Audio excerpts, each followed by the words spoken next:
Hello, everyone. I'm Anna here for Kiss and Tell. I'm with the one and only John Newman. Hi, John. How are you today? I'm very good. How are you? Welcome back to Romania here at Neversea. Thank you. It's good to be here. It's very warm. It's good. Yeah. Pleasant weather today we're having. It's good, yes. How was the last time here in Romania at Untold? I was there, but maybe for our listeners and our viewers, they want to know, how did you feel?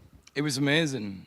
I always remember that gig because we were here and we were in the stadium and we stayed behind and watched all the dance acts.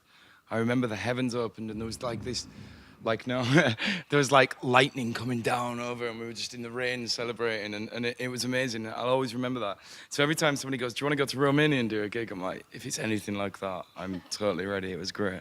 Yeah, it was pretty dramatic and awesome. Yeah, I remember. Yeah, it was great. It was good. Tell me, John, at what age did you write your first song? I'm sure our listeners want to know.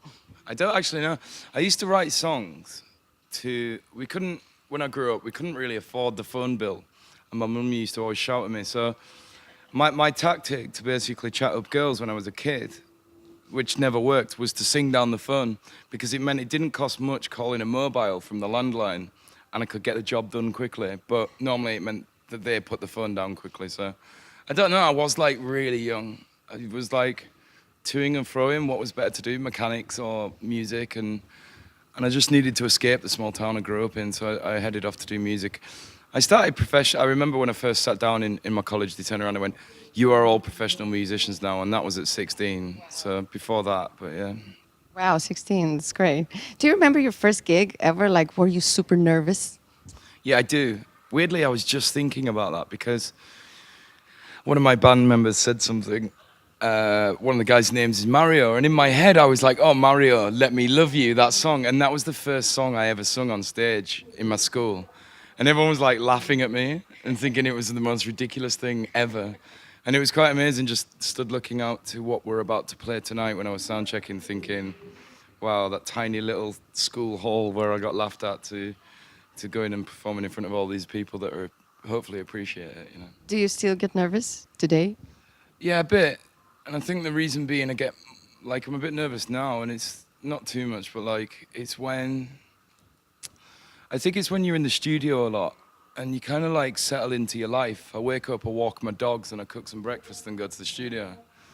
And that's a really weird experience to then go back into the world because it's not like starting out where you went from a small life to small gigs and then grow. It's like you go from your very personal life to then in front of thousands of people now. And that's like, yeah, it's a huge difference. But I think it's a vibe and it just makes me go back to the studio and write better songs because next time I come here I want to give you new songs and stuff that I'm making now. So yeah, we really love you, so we're always looking up for your next songs and we love you a lot here in Romania and I hope you feel the love. Yeah, absolutely. Thank you. Do you have any superstitions before gigs? I don't know, you don't never do something or are you like superstitious in general? I don't know.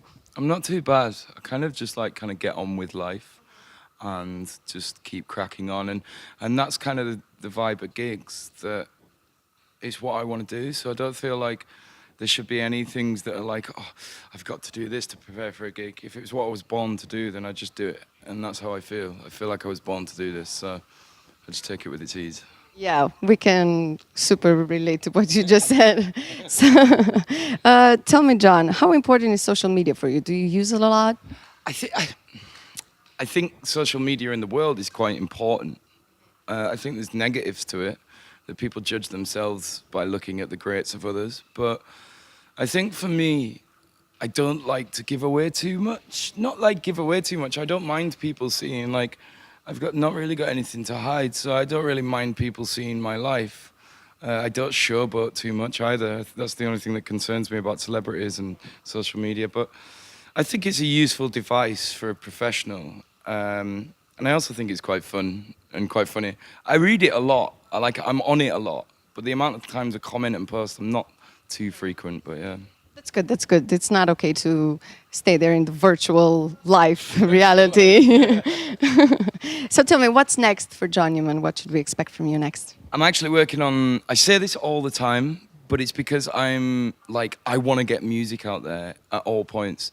And it's probably good that I've got a good team around me that are like, whoa, whoa, chill. Because I'd put out more than Drake, but not of the quality of Drake. And it's like, I think at the moment it's about preparing for what's key and what's next. I want it to be just so much better than anything I've put out. And I think that's really key. I think in music at the moment, you can just put out loads of music and it might not work or whatever, but I feel like it doesn't matter what age you are or how many hits you've had in the past or whatever, if you put out the right song at the right time, it'll really work. So I'm just preparing that now. We're like preparing a bunch of singles and a bunch of music.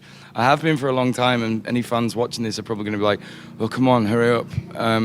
But I just want to make sure it's right, I really do, so that it's well appreciated, you know. We can't wait. And because it's summer, I have to ask, what is your favorite all-time summer memory? Probably growing up. I grew up in a small little village, so it was quite amazing that my fiance actually said to me yesterday, we were talking about the council house we lived in. It had mold growing on the walls, and she said, "I'm surprised that you haven't got asthma." And I was like, "Oh, it's because I was never ever in the house. I would literally be out until 10 p.m. playing around in the countryside." So I think them early memories of running around fields and doing whatever I like in the sun is probably my early memories and some of my greatest. Thank you so much for this. We can't wait to see you up on stage. So good luck today with your gig and hope to see you soon. I'm pumped. I'm ready. And a short message for our listeners at Kiss FM Romania. A big shout out for them, please, because I know they love you a lot. Hi, this is John Newman, and I'm sending all my love to you, the Kiss FM listeners here in Romania. It's coming home. Big kisses. Bye, guys.